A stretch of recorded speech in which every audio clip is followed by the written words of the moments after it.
요사이 참 뉴스거리가 참 여러분 볼 것이 많고 뭐 반복되지만은 우리 한국의 가장 큰 뉴스거리가 뭐였습니까?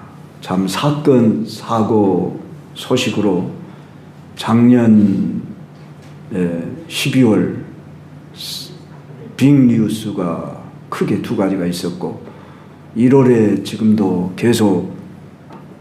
계속되는 뉴스들로 가득 차고 있고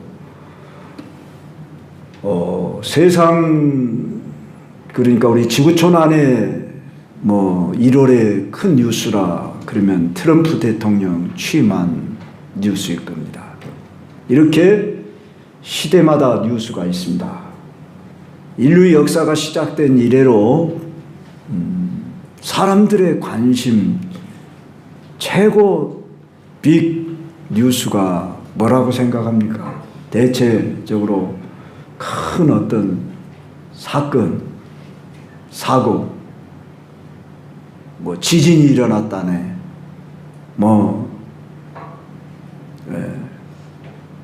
또는 안 좋은 뉴스뿐만 아니라 좋은 뉴스로 말하면은 오늘날에 유명 어떤 가수가 빌보드 차트에 우리 K-팝 나는 그쪽 분야는 잘은 모릅니다만은 그쪽 세계에서 우리 한국이 계속 1위를 했다네. 이런 뉴스가 우리는 세상에 흐르는 뉴스인 것이 사실입니다. 하지만 오늘 이 본문에서 전하는 사건에 의하면은 온 세상에 일어나고 있는 일과 이 성경 이야기는 그저 종교인들의 하나의 변방 이야기니까나 가십거리로밖에 여겨지지 않고 세상에는 관심이 없습니다. 그건 니네들 세계에 일어나는 이야기지 오늘 우리에게 해당되는 얘기가 아니다. 그래서 세상의 역사 이야기를 이렇게 살피면 큼직큼직한 무슨 사건, 사고 제1차 세계대전이니 2차 세계대전이니 이런 이야기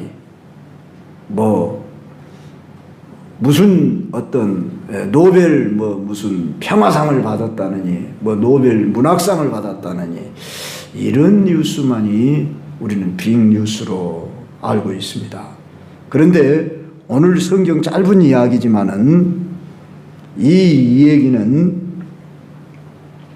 어느 한 시대에만 잠깐 있었던 뉴스가 아니라 구약 시대의 선지자들이 이 구원에 대하여 너희에게 임할 은혜를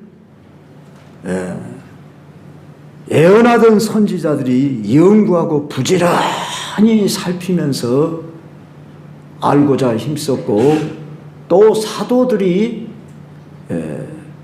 예수님 부활 이후 오순절 성령 강림한 이후에 이 복음에 대한 주제를 가지고 말씀을 전했고 심지어 천사들도 살펴보기를 원하는 것이었다. 이렇게 말씀을 하고 있습니다. 여러분, 이 얘기는 우리 예수님 믿는 사람들만의 이야기가 아니라 인류 역사의 중심의 이야기입니다. 지금 우리가 2025년도를 살고 있다는 이 말은 예수님이 오신 이후로 2025년 되는 해에 살고 있습니다. 이것을 말하는 것입니다. 근데 세상 사람들은 그걸 그리고 부인하지요. 그리고 그래야 의외의 이 얘기로 알고 있어요. 꼭 그것만을 제가 말을 해서가 아니라 인류 역사의 중심의 인물이 누구냐? 동양으로 말하면 뭐 징기스칸이고 서양으로 말하면 뭐 나폴레옹이고 그렇습니까? 그들은 한 시대의 역사에 참 영웅들이었는지 모르지만은 어떤 시대를 주름잡던 사람들이었지만 그들은 한 시대로 지나갔지 지금도 그들이 역사의 중심 이야기가 아닙니다. 그러면 이제 우리 예수님을 이야기한다 그러면은 그건 종교의 이야기지 않습니까? 이렇게 말하지만은 예수님을 빼고서 이 인류 역사를 이야기한다는 것은 손으로 해를 가리려고 하는 것과 다름없습니다. 그럼에도 불구하고 사람들은 별 관심이 없습니다. 그건 종교 이야기 아닙니까? 그렇게 말하는지 모르지만은 역사 공부를 조금만 하다 보면 우리 동양은 물론 불교니 유교니 하는 이런 분야에 관심이 더 고대 시대 때부터 있었기 때문에 그런 역사의 환경 아래 있었을지 몰라도 이 역사 현실 세계 가운데서 예수님이 어떤 분이다냐 이걸 알지 못하면은 역사를 알지 못하고 또한 더 나아가서 인간은 도대체 어디서 와서 무엇을 하며 어디로 갈 것인가 이걸 모르면서 방황하는 헛된 어리석은 삶을 살고 참 그 결말이 비참에 이르게 됩니다. 어쩌됐든지 저와 여러분은 이 예수님을 알게 돼서 다는 알지 못하지만 우리가 예수님에 대해서 평생 알아도 다 알지 못해요. 그분을. 우리가 예수님 어디서 태어나서 무엇을 하셨고 죽으시고 승천하셨다. 다시 오실 것이다. 이런 사실은 알는지 몰라도 예수님이 어떤 분으로서 나와 관계 속에서 이분이 도대체 하시고자 하는 일이 무엇이었다냐. 이 부분에 대해서 우리가 안다는 것은 인격적인 관계 속에서 늘 그분과 관계를 맺으면서 알지 않으면 아는 게 아닙니다. 여러분이 부부를 맺어서 가정을 이루어 사는데 남편이 아내를 얼마나 알며 아내는 남편을 얼마나 압니까? 자식이 부모를 얼마나 알고 부모가 자식을 얼마나 압니까? 많은 경우에 겉으로 압니다. 다 압니까? 아내에 대해서 다 압니까? 남편에 대해서 다 압니까? 자식이 부모의 마음을 얼마나 압니까? 부모가 자식의 형편을 얼마나 압니까? 우리는 이렇게 아는 것 같지만 모르면서 살아가는 경우가 너무나 많은데 더더구나 우리가 예수님에 대해서 성경을 통해서 지식적으로만 아는 그런 알미 아니 도대체 이분은 어떤 분이시다냐 이것을 구약의 선지자들이 오늘 본문 자 10절을 보십시오. 너희에게 임할 은혜를 예언하던 선지자들이 연구하고 부지런히 살폈다고 했는데 그것을 가리켜서 이 구원에 대하여는 그랬습니다. 이 구원을 가리켜서 너희에게 임할 은혜라 그랬습니다. 성도 여러분, 구원이란 하나님의 은혜입니다. 구원은 나의 열심의 선함, 착함으로 되어지는 것이 아니라 은혜라고 했어요. 왜 은혜냐? 우리는 아담 이후로 죄인된 자로서 우리 스스로 의롭다 함을 받을 수 없기 때문에 하나님이 이 불쌍한 인생들에게 구원의 길을 마련해 주셔야 했는데 창세기 3장 15절에 의하면은 여자의 후손을 통해서 이제 우리를 구원해 주시겠다 하시고 저 아브라함을 불러내어서 이제 내 씨로 천하 만민이 복을 받으리라 했는데 그 씨가 바로 메시아 구주입니다. 구약의 전체의 핵심의 가르침은 오실 메시아에 대한 이야기입니다. 왜 구약이고 왜 신약이냐? 예수님 오시기 전에 이야기책이라 해서 구약, 약속이다 그 말이죠. 예수님 오실 약속을 알려주는 책이다 그 말이에요. 제사며 율법이며 그들의 무슨 왕정 정치며 그들의 삶이며 궁극적으로는 장차 메시아가 오셔서 이제 온 세상에 복음을 전해 구원을 이루실 것을 약속하셨다. 이 얘기를 선지자들이 오늘 어떻게 했다고요? 연구하고 부지런히 살펴서 자기 속에 계신 그리스도의 영이 그 받으실 고난과 후에 받으실 영광을 미리 증언했다. 이렇게 표현합니다. 그런데 여기 그리스도의 영이라고 베드로는 표현을 하고 있다는 것입니다. 성령을 가리켜서 그리스도의 영이라. 왜 그렇게 표현을 했을까? 우리가 궁금해하면서 한번 생각해 봐야 합니다. 이제 예수님은 요한복음 14장으로부터 16장에 걸쳐서 다락방 강화를 말씀할 때 성령에 대해서 집중적으로 말씀하셨습니다. 그럴 때 우리 예수님이 이 성령을 요한복음 14장 26절, 요한복음 15장 26절, 요한복음 16장 13절, 14절 이 세 군데에서 말씀을 하고 있는데, 자, 저기 띄워놨으니까 우리 한번 같이 읽어봅시다. 시작. 보혜사 곧 아버지께서 내 이름으로 보내실 성령, 그가 너희에게 모든 것을 가르치고 내가 너희에게 말한 모든 것을 생각나게 하시라. 자, 넘기지 말고요. 자, 거기서 예수님이 뭐라고 하시냐면은 아버지께서 내 이름으로 보내실 성령. 누구 이름? 예수 이름으로 아버지께서 성령은 보내신다. 그가 너희에게 모든 것을 가르치고 내가 너희에게 말한 모든 것을 생각나게 하리라. 누가 하신다고요? 성령님이요. 또 보십시다. 내가 아버지께로부터 너희에게 보낼 보혜사 곧 아버지께로부터 나오시는 진리의 성령이 오실 때에 그가 나를 증언하실 것이요. 누가? 성령이 나를 증언한다. 누구를 증언한다고요? 예수님을 증거한다고요.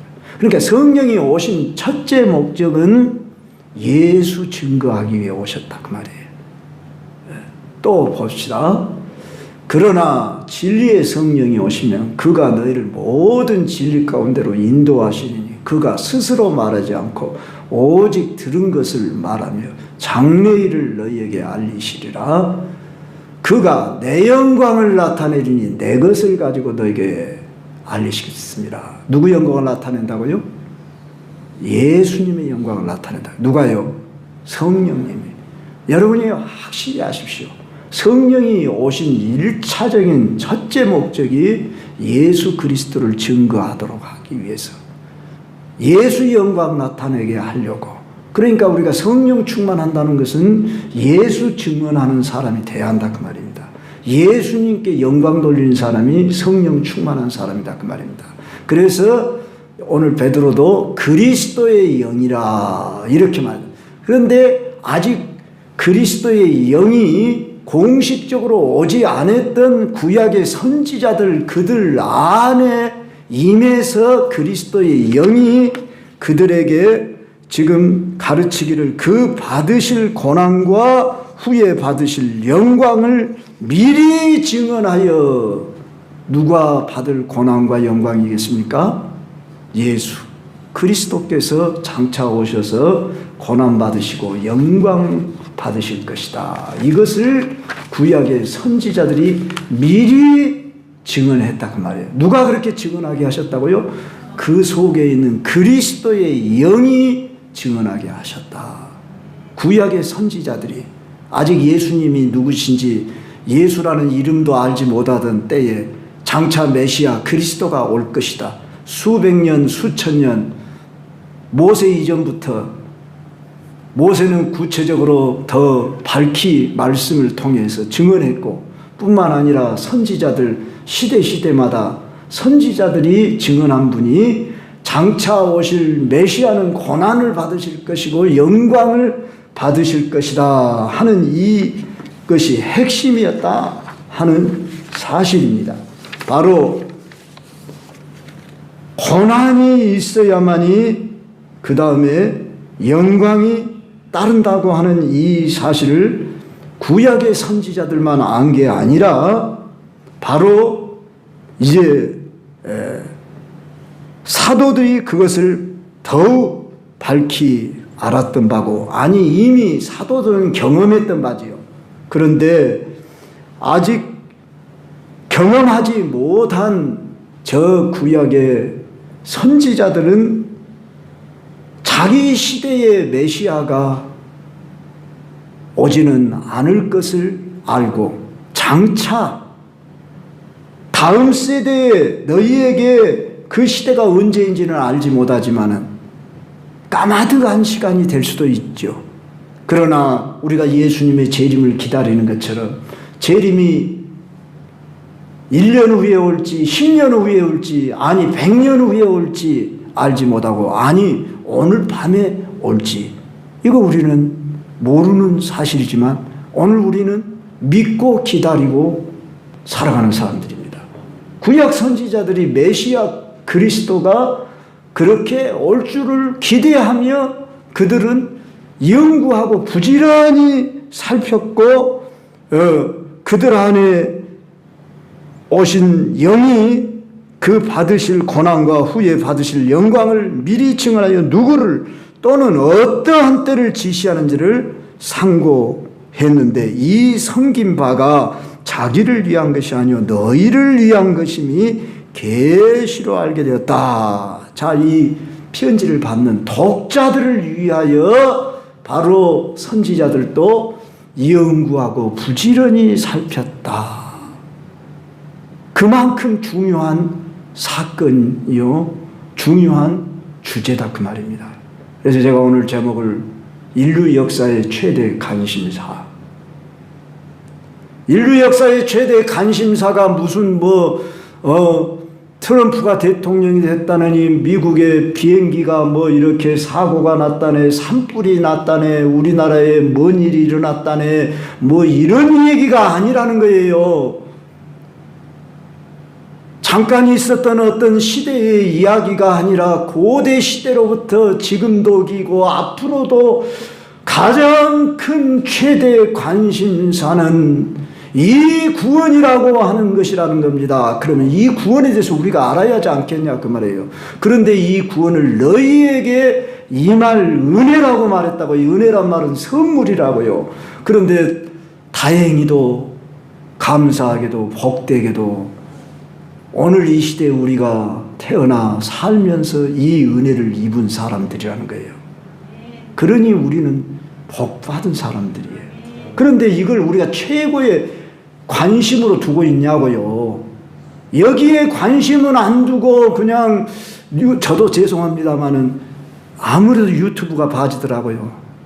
요사의 역사에 우리 한국에 되어지는 탄핵 사건 이런 여러 가지 이야기들 자다가 또 있나서 또 때로는 봐지기도 하고, 아이고 내가 이래서는 안 되지 지금, 그러면서 또 봐지고.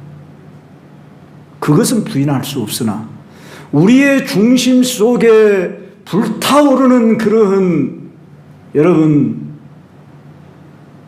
뜨거운 그 마음이 있어야 하는데 그게 있냐고요. 선지자들이 연구하면서 부지런히 살피고 사도들이 성령 받아서 담대하게 증거했던 그 구원에 대한 열심을 품고 있냐고요. 그걸 빅뉴스라고 생각하고 있냐고요. 제가 좀 흥분하려고 그럽니다마는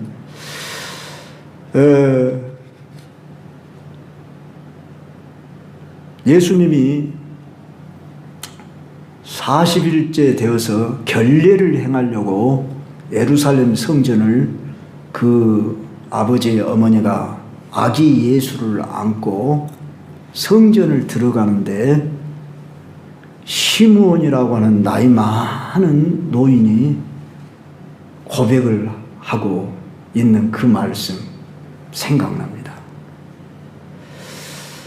누가복음 2장 25절부터 32절을 보면은 특별히 28절부터 32절 한번 보세요. 시몬이 우리 예수님을 안고 하나님을 찬송하여 이르되, 우리 같이 읽읍시다. 시작. 주제여 이제는 말씀하신 대로 종을 평안히 놓아주시는도다. 내 눈이 주의 구원을 보았사오니 이는 만민 앞에 예비하신 것이요 이방을 비추는 빛이요 주의 백성 이스라엘의 영광이다. 자, 여기까지만 보십시오. 몇 마디 안 되는 이 말씀을 우리가 지금 보고 있는데, 이 시몬이라는 노인이 평생에 그의 가슴에 품고 있는 것이 내가 죽기 전에 메시아를 보리라 하는 그 감동을 받았어요. 계시를 받았어요. 그래서 그가 첫 마디가 뭐라고 해요? 주제여 이제는 말씀하신 대로 종을 평안히 놓아주신도다. 이제 죽어도 좋습니다. 그 말이에요. 예수님을 평상시 아이들이 수없이 그 성전으로 들어와 결례를 행하는 의식을 행하러 오는 애들이 얼마나 많겠습니까? 그런데 바로 예수님을 메시아로 알아봐 본 거예요. 누가요? 시몬이. 그러니 그의 감격이 얼마나 크겠습니까? 그래서 고백하는 거예요. 내 눈이 주의 구원을 보았사오니 이는 만민 앞에 예비하신 것이요 이방을 비추는 빛이요 주의 백성 이스라엘의 영광입니다.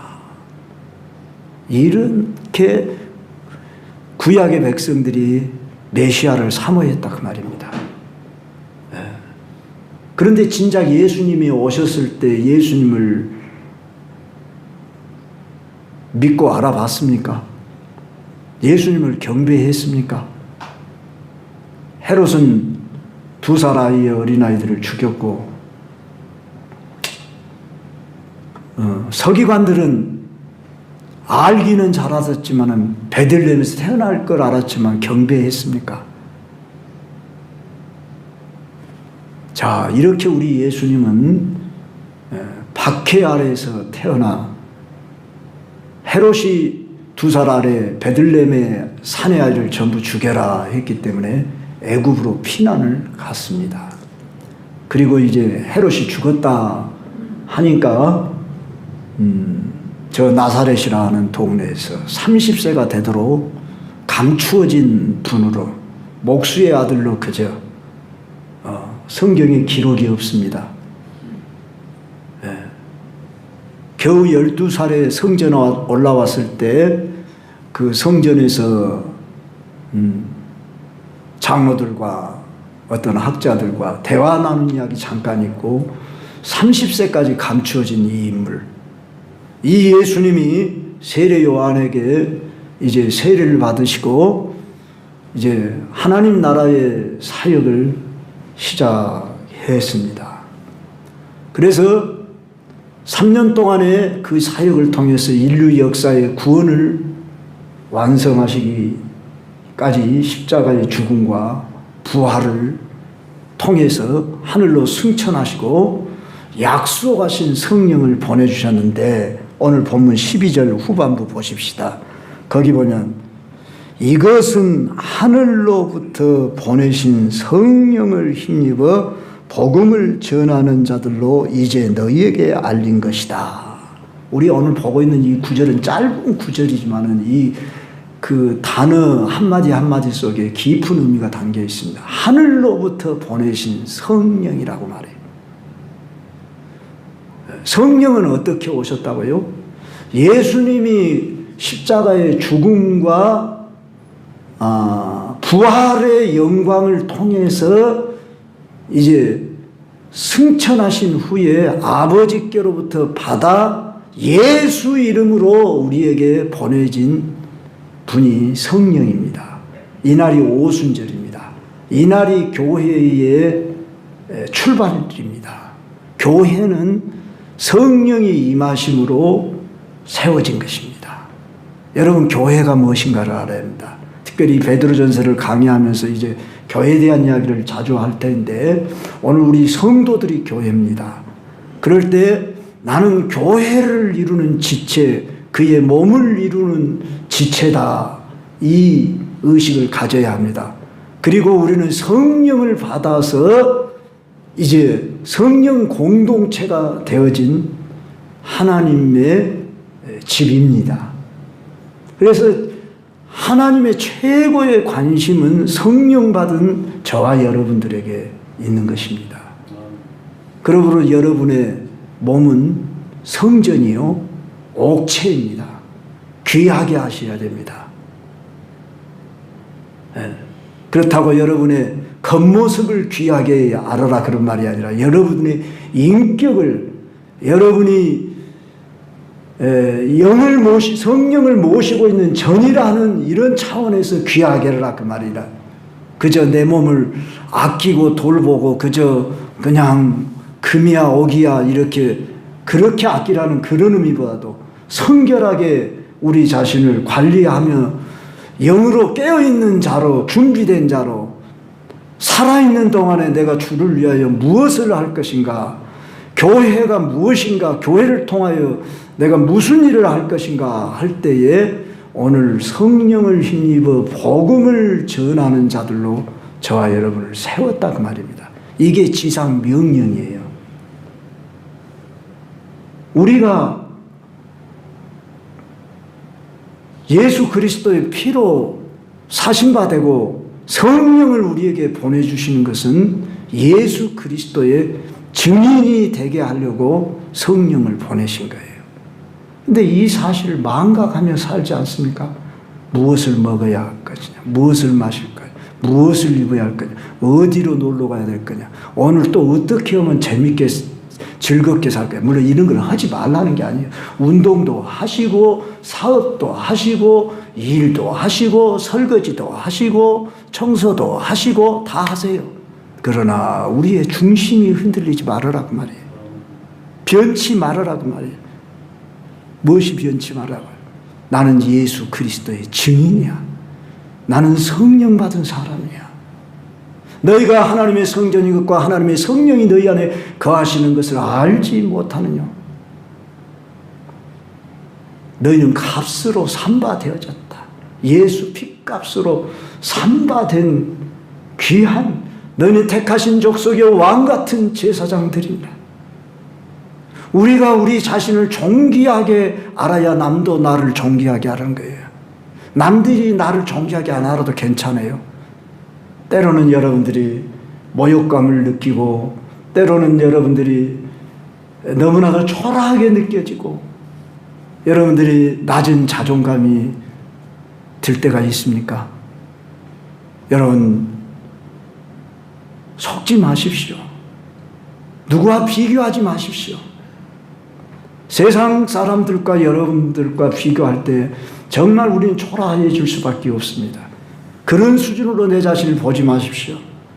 오늘 우리가 이 베드로전서에서 제가 처음 설교할 때에 관점이라고 하는 주제를 가지고 설교를 한 걸로 기억이 나는데, 세상이 교회를 바라보는 관점과 하나님이 교회를 바라보는 관점이 두 가지 양면성이 있다는 것을 제가 말씀을 드렸습니다. 세상이 우리를 볼 때는 정말 우습게 보고 초라하게 보고 조롱할지 몰라도 괜찮아요. 하나님이 나를 보실 때 어떻게 보시느냐, 여기에 여러분들이 정말로 감격하셔야 됩니다. 오늘 베드로는 지금 이 편지를 받는 성도들에게 그런 감격 아래에서 지금 이 편지를 쓰고 있다는 것을 우리가 알아야 한다고 말입니다. 그래서 구약의 선지자들이 연구하면서 부지런히 살피면서 예수 그리스도가 받으실 그 고난과 후에 받으실 영광을 미리 증언하여 누구를 또는 어떠한 때를 지시하는지 상고했다고 했습니다.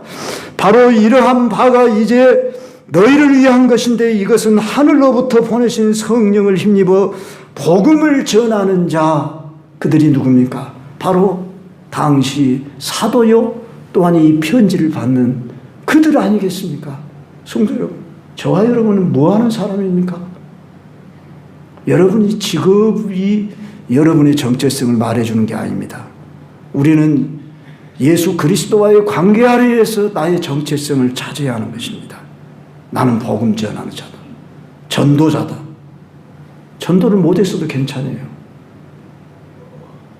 전도자라고 하는 내 정체성을 가지고 내가 언제든지 말을 할 수 있는 이런 그릇이 되어 있으면 되는 거예요.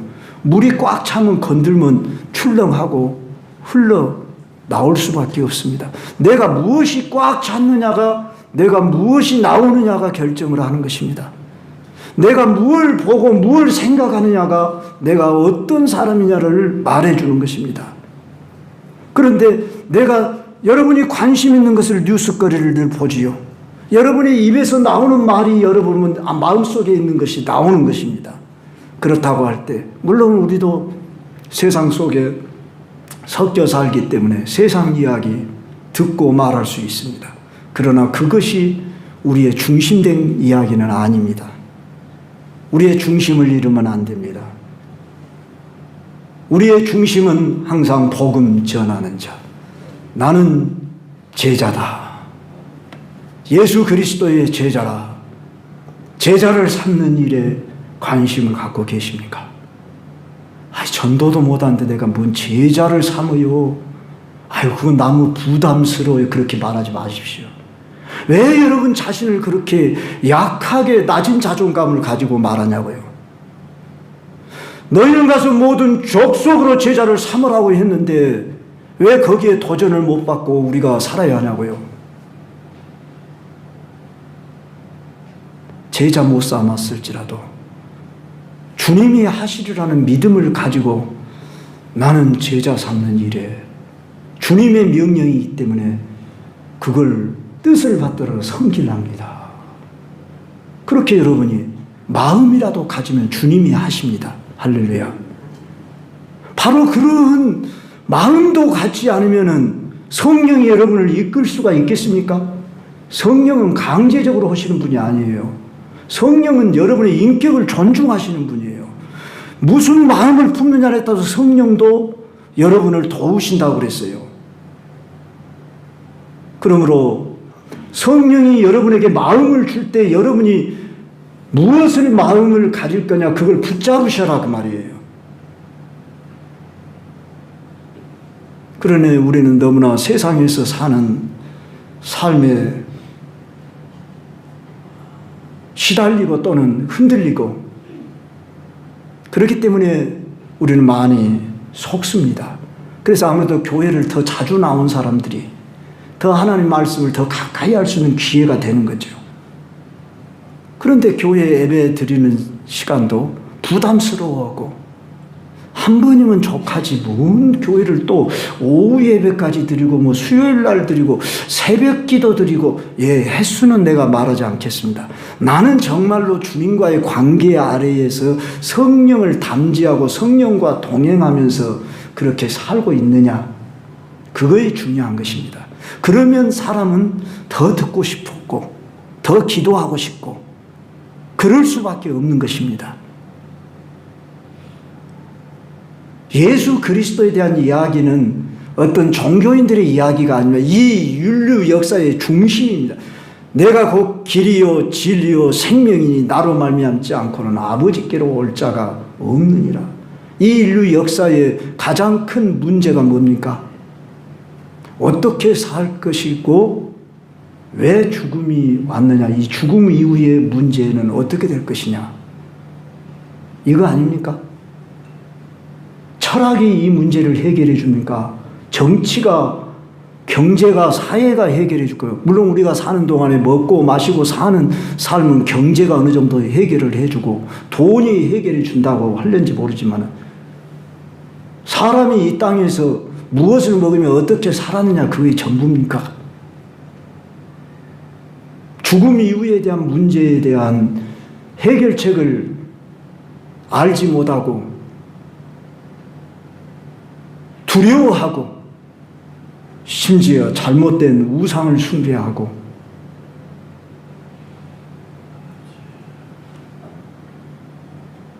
비참하게 전락하는 이 인생들을 볼 때에 우리는 이 구원으로 말미암아서 하나님으로부터 임한 이 은혜를 입었다고 하면서도 이 보화를 그냥 초라하게 여겨버리고, 죄송합니다, 그런 편을 써서 초라하게 안 여기는 데가 초라하게 여겼다고 해서, 그러나 많은 세월을 여러분이 살아오면서 이 내가 알고 있는 예수를 정말 보화로 여기고 초라하게 여기지 않고 이 예수를 중심되게 알고 그분을 의지하고 그분을 나타내고 살고 있냐고요. 여기에 우리 누구 하나 자신 있게 대답할 사람이 없습니다. 주님 죄송해요. 우리가 찬송한 주 예수보다 더 귀한 분은 없네, 이 세상 부귀와 바꿀 수 없네. 제가 고등학교 1학년 때 이 찬송가 가사를 처음 대하고서 매우 참 도전이 되었어요. 아니, 세상에 주 예수보다 더 귀한 분이 없다니. 이 세상 부귀와 바꿀 수 없네, 명예와 바꿀 수 없네, 권세와도 바꿀 수 없네. 만약 이게 사실이라고 하면 도대체 이분이 누구다냐? 우리는 이분을 정말로 예수님이 이 세상의 부귀와도 바꿀 수 없고 명예와도 바꿀 수 없고 그 무슨 권세와도 바꿀 수 없다고 믿는다고 입으로는 앵무새처럼 잘 말하고 그렇게 말하고 있지만 실제 삶 속에서 그렇게 살고 있냐고요. 이만큼 연약하기 때문에 성령이 오셔서 도와주지 않고는 우리는 할 수 없는, 참으로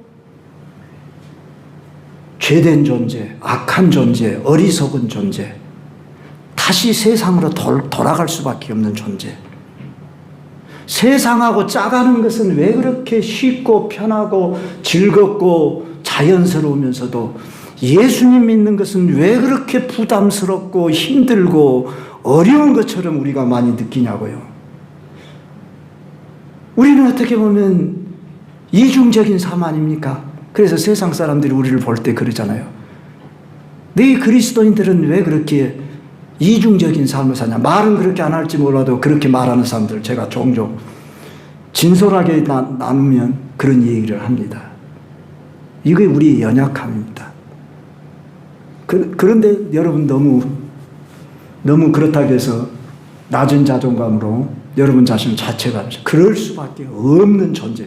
그러기 때문에 예수님이 십자가에서 죽으셔서 우리의 죄 문제를 해결하시도록 자기의 몸을 내어주지 않고는, 생명을 내주지 않고는 우리를 살리는 길이 없어요.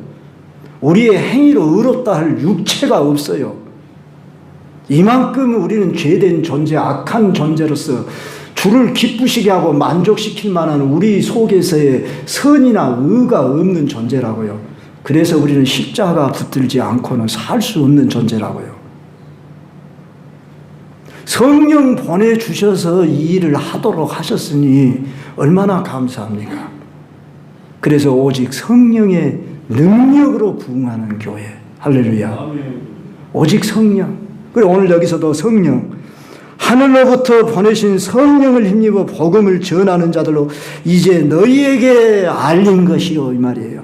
이 성령이 오시기까지는 예수 그리스도의 죽음의 피값이 지불되어지고 그분의 부활하심의 공로로 말미암아 성령이 교회에 임한 사건이라 그 말입니다. 그래서 베드로가 이제 앞으로도 말씀을 살피겠습니다. 베드로전서 2장 24절에 보면은 친히 보십시다. 2장 24절에 나무에 달려 그 몸으로 우리 죄를 담당하셨으니 이는 우리로 죄에 대하여 죽고 의에 대하여 살게 하려 하심이라. 그가 채찍에 맞음으로 너희는 나음을 얻었다. 이사야 53장을 베드로가 인용하면서 지금 예수 그리스도의 십자가의 죽음 그리고 그의 의에 대해서 증거하고 있다고 말입니다. 베드로전서 3장 18절 또 봐봐요. 그리스도께서도 단번에 죄를 위하여 죽으사 의인으로서 불의한 자를 대신하셨으니 이는 우리를 하나님 앞으로 인도하려 하심이라. 육체로는 죽임을 당하시고 영으로 살리심을 받았다. 베드로의 증언하고자 하는 중심의 메시지가 예수 그리스도의 죽음과 부활이었다 그 말이에요. 이걸 가르쳐 우리는 복음이라고 말합니다. 이것을 전하는 것이 구약의 선지자들의 가장 중심된 메시지였고 사도들의 메시지였고 이제 마지막으로 오늘 본문에 의하면은 뭐라고 합니까? 천사들도 살펴보기를 원하는 것이라 이렇게 증언하고 있다 그 말입니다. 성도 여러분,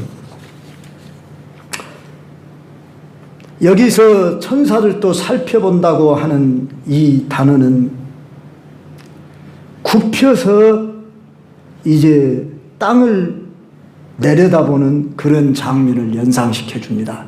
하늘의 천사가 이 땅을 내려다보면서 살펴보는 그런 심정으로 베드로와 막달라 마리아가 예수님의 빈 무덤을 보고서 굽으려서 살폈다 할 때 그 굽으려 살핀다고 하는 그 단어와 여기 단어가 같답니다.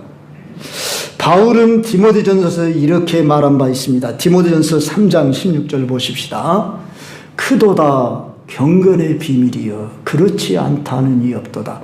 그는 육신으로 나타난 바 되시고 영으로 의롭다 하심을 받으시고 천사들에게 보이시고. 자, 여기 보니까 누구에게 보였다고요? 천사들에게 보이셨다고요. 예수 그리스도를 가리켜 경건의 비밀이여 그렇게 말했다고요. 천사들도 살펴보기를 원했다고요. 그러면 왜 천사들이 살피기를 원했을까? 우리가 한번 질문하고서 생각해 봅시다. 그것은 성부, 성자, 성령 하나님께서 모두 이 일에 전부 쏟으셨기 때문에 하나님 제일 가까이 있는 존재로는 천사들 아니겠습니까? 하나님이 부르시는 영이지만은 하나님에 대해서 우리는 지금 육을 가진 존재이기 때문에 천사같이 하나님을 알지 못합니다. 그러나 천사는 하나님에 대해서 잘 알지 않겠어요? 그런데 저분은 도대체 어찌된 일인지 인간들을 이토록 사랑하셔서 창세전부터 계획하시고 당신의 아들을 육신으로 이 세상에 보내시고 또 성령을 보내사 교회를 세워가지고 인간들을 저렇게 사랑하셔서 구원하시려고 할까? 그런데 세상을 바라보니까 세상이 어때요? 얼마나 시험이 많고 환난이 많고 죄가 가득한 세상입니까? 그런데 어떻게 교회가 구원을 얻을 수 있을까? 그러고 궁금해서 천사들이 마치 살펴보는 것처럼 어떻게 저 세상의 유혹과 더러움 속에서 이겨낼 수 있을까? 저들이 어떻게 하면은 교회를 통하여서 빛 가운데 들어가게 하신 자의 아름다운 덕을 선전하게 하시는 자들로 합당하게 그 사명을 감당할 수 있을까? 하나님은 뭘 기대하고 도대체 저 죄 많은 인생들을 성령 보내사 저들을 통해서 천국을 이루시기까지 구원을 완성하신다고 하실까? 궁금하단 말이에요. 천사들에게 다 알려주지는 않았지만 그 구원을 이루실 것을 천사들도 살펴보기를 원했다. 이 질문에 대한 대답은 마지막 날 심판날의 대답이 될 것입니다. 그렇지만 지금 해야 할 질문은 바로 베드로가 이 교회를 보는 시각으로 하나님의 입장에서 천사들이 봤다고 할 때에 참 하나님은 기이하시고 놀라우신 분이다. 무엇이 기이하고 놀랍냐? 도대체 하나님의 사랑은 얼마나 크고 놀랍기에 인생들을 저토록 사랑하신다냐? 우리가 이 질문을 하면서 하나님의 그 사랑에 대해 알고 싶어하는 관심을 가져야 합니다. 정리하며 시간이 있으면 더 말씀드리고 싶지만 여기서 정리를 해서 말씀을 드리자면, 천사들이 경탄한 것은 하나님에 대한 사랑이다, 그렇게 보는 것입니다. 하나님을 안다는 것은 하나님의 사랑을 아는 거 아닙니까? 하나님은 자기를 가릴 때 사랑이시라. 천사들은 이미 죄를 지을 성향도 없도록 하나님이 이제 선한 천사들로 그들을 만드셨기 때문에 그들은 뭐 구원이니 은혜니 사랑이니 이러한 것에 대해서 우리를 향한 사랑과 비교할 수 없는, 우리에게 베푸신 그 사랑은 놀라운 사랑이어서, 제가 이 말씀을 준비하면서 로마서 8장 38절 39절이 생각났습니다. 바울이 이렇게 경탄하며 증언합니다. 우리 같이 한번 읽어봅시다. 시작. 내가 확신하노니 사망이나 생명이나 천사들이나 권세자들이나 현재일이나 장래일이나 능력이나 높음이나 깊음이나 다른 어떤 피조물이라도 우리를 우리 주 그리스도 예수 안에 있는 하나님의 사랑에서 끊을 수 없으리라. 바울이 이해한 하나님의 사랑을 이렇게 표현했는데, 이 세상에 그 어떤 피조물이라도 하늘의 저 천사들이라고 할지라도 하나님과 우리와 맺어진 이 사랑을 끊을 수 없다고 이렇게 고백할 만큼 하나님의 사랑을 놀랍게 표현했다는 것입니다. 이제 우리는 알았습니다. 인류 역사의 최대 관심사가 결코 이 세상에 일어난 어떤 사건 사고가 아닙니다. 성도 여러분, 인류 역사의 최대 관심사는 하나님의 우리 인간을 사랑하는 그 구원을 향한 이야기입니다. 예수 그리스도를 이 인류 역사 가운데 보내시기 위해 준비하셨다가 드디어 지금으로부터 약 2020여 년 전에 이 땅에 오신 예수, 2000년 이상 이 땅에 지금도 역사하시고 계시는 이 예수, 하나님의 사랑에 대한 이야기, 이 복음, 인류 역사의 종착역을 향하여 가고 있는 이 시대에 오늘 우리가 깨달아야 할 것은, 이 세상 나라를, 교회를 통하여 그리스도의 나라를 만들고자 하는 이 꿈을 이루시고자 저와 여러분을 부르셨습니다. 가슴이 뭉클하지 않습니까? 그저 맹숭맹숭합니까? 내가 어떤 존재인 줄 말씀 속에서 발견이 되어집니까? 발견이 안 되지만 물으시고 찾으십시오. 도대체 하나님은 누구시고, 예수님은 어떤 분이시고, 나는 누구며, 나는 무엇을 해야 합니까? 이걸 물으셔야 돼요. 그러기 위해 기도하셔야 돼요. 그러기 위해서 말씀